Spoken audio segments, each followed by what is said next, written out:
New year and new decade, and in today's video it is part 2 of our video series on how to make the next decade the best decade ever.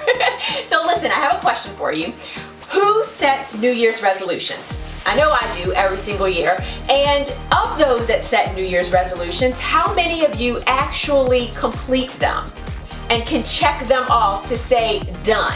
Well, if you're like most people, by mid-January, maybe mid-February, or definitely by March, you've pretty much forgotten about those New Year's resolutions altogether. So therefore, you pretty much don't complete them. And it might be a cycle that happens every single year. You set goals, you set New Year's resolutions, and nothing happens with them.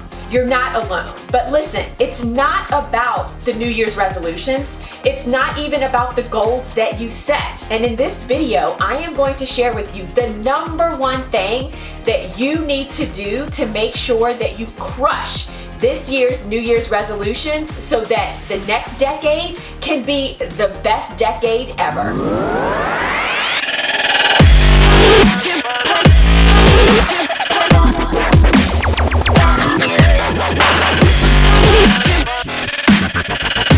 So happy New Year's Eve! I cannot believe that tomorrow is the start of not only a new year, but a new decade. So 2020 is really special to me because it actually marks the 10-year anniversary of Sideline Prep. So yay! 10 years of being able to help amazing women reach their goals of becoming a professional cheerleader. And in this video, I want to talk about how you can not only reach that goal and that dream, but that you can really reach any aspiration that you have over the next year and over the next decade. And it's pretty simple, but yet complex all at the same time. So before I go any further, I just want to remind you to please hit that red subscribe button and make sure that you sign up to get reminders whenever we release a new video. So here's the deal. This is part 2 in our video series, and if you have not watched part 1, please make sure that you do that, because I actually gave you 6 questions that I want you to go through before actually coming to this video, okay? So in today's video, we're actually going to talk about questions number 4 and 5 that I had you go through. So again, go back to that video if you haven't done so. All right, so let me go ahead and tell you what those questions are. So question number 4, who do I have to be to achieve the goals that I want to achieve? And question number 5, what habits do I need to have to be the type of person that accomplishes those goals? So one thing that I want to make sure that everyone understands is that if you are in the habit of not reaching your goals, if you are in the habit of not following through, if you are in the habit of setting New Year's resolutions and just not completing them, it's not about the New Year's resolutions. It's not about the goals that you're setting. It's not about the fact that, oh my gosh, I have a full-time job and I just don't have time to work on other things. Or, oh my gosh, I just, whatever the excuse is. It's not about that. It's about you. And I don't mean to be harsh like that, but I can say that to you because this is something that I actually realized in 2019. Anyone that knows me knows that I am a huge proponent of what I call SMART goals, goal setting, having due dates, work plans, and all of that good stuff. That's what I do, right? As a consultant, I help companies and corporations reach their goals, develop their strategic plans. So if I can do it for them, it would seem as though it would be easy for me, right?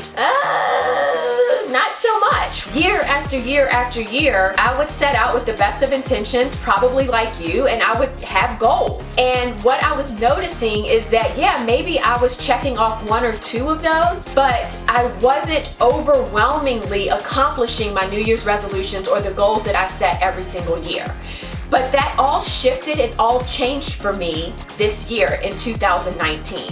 I was able to accomplish more in 2019 than I've been able to accomplish likely in the past 5 years. What I'm going to show you right now are basically the goals that I've set over the past 5 years, and you'll notice that in 2019 there are a lot of check marks compared to 2014, 15, 16, so on, right? And that is basically because I worked on me. I I realized that it wasn't about the goals, it wasn't about the New Year's resolutions, it wasn't about any other excuse that I had in my mind as to why I couldn't accomplish those goals. It was all about me. Albert Einstein said, insanity is doing the same thing over and over and expecting different results. Or, like my dad always said to my sisters and I, if you always do what you've always done, then you're always going to get what you've always gotten. So it's just like when you're dating, that boyfriend, the love of your life, and he cheats on you, and then he cheats on you again, and then maybe again, and you're like, oh, but he's gonna change. Probably not. So you know that you are setting yourself up for this disappointment over and over and over again with this man that you might be dating. It's the same thing with our New Year's resolutions. We're setting ourselves up year after year after year thinking, oh, well, maybe this year will be different. Oh, well, this year I am super, super motivated. Like I am level 10 motivated. Last year I was only motivated level 8. So this year is going to be different. Well, it's not going to be different if you don't change who you are on the inside. So that's where I want to go back to those questions. Question number 4 and question number 5. Who do I have to be to achieve the goals and the New Year's resolutions that I have set for myself? And what habits do I need to have to be that type of person that accomplishes those goals? So it really is about you and fixing you and who you are showing up as every single day. So think about it. If you went through the exercise last week, then you have goals and you have aspirations and you wrote them down. But then I also asked you to really say, okay, well, who do you have to show up as? Who do you have to be? And what habits do you have to have? You have to create the habits and be the type of person that accomplishes New Year's resolutions. You have to be the type of person that when you set your mind to something, you have unwavering faith to accomplish it, and you put extraordinary effort and action behind it to accomplish those goals. So what does that look like? Okay, so for me personally, it was about owning my mornings so that I could own my days. When I was owning my days, and I was owning my weeks, and I was owning my months, which meant ultimately I owned my year. I owned 2019. And so I did that just by incorporating some morning hacks that I learned in a book called The Miracle Morning, right? So I would get up earlier than I'd ever gotten up before. I used to tell myself this story in my head, oh gosh, I can't wake up early. I'm a night owl. I'm not an early bird. Well, I challenged that, okay? Because I started to listen to all of these successful people and all of these wealthy people that said, these are the things that I'm doing every single morning and this is why I am where I am. So if it worked for them and if they are where I want to be, why would I not try it? So I did. So I started waking up at 6:30 in the morning, and I found that I was able to get so much done between the hours of 6:30 and 8:30 before clients started to email me, before people started to text me. So I would wake up early. I would do my 10 push-ups immediately. I would put on my workout clothes. I would go down and exercise. I would meditate. I would journal. I would say my affirmations, my visualization, anything that I felt I needed to do to get me in a positive mood, to get me in a motivated mood, to get me in a mood to want to conquer my day. And that's literally how I was able to start taking action and feeling better about myself. Every single morning that I honored myself and that I treated myself as though I was top priority and worked on personal development and exercising and journaling and just self-reflection and put myself first, gave me more confidence to be able to push forward and to basically knock down fear and doubt and to take risk and to take action and to do the things that I knew I wanted to do. Another game changer for me, my journaling. I would write down the 10 things that I had already accomplished, as if I had already accomplished them, but I hadn't. They were my 10 goals for the year. So almost every single day, I was writing down my goals as if they had already happened. I got this from Rachel Hollis, and she basically has a journal that You can do this, or you can just do it in your own journal where you write down your goals as if they have already happened. And the reason that worked for me was because every single day I was reminded about what I said I wanted to do January 1, and I was able to accomplish those things by the end of the year because they were front and center, they were in my head, and I was putting out in the universe that I had already accomplished them because I was writing them down as if they were already done. I was also journaling what I'm grateful for.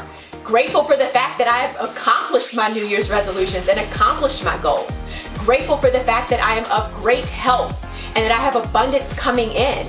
And then those smaller things, like grateful for having dinner with my dad or visiting my mom in Fredericksburg or spending time with my nieces and nephews. Whatever it was that I was grateful for, I was writing it down and reflecting on it every single day. So imagine the mood that I was in at the end of my morning routine. Imagine how happy I was, how empowered I felt. And I had just read my goals, so now I'm going to take action on at least one of them. It's not about the New Year's resolutions. It's not about the goals. It's about you.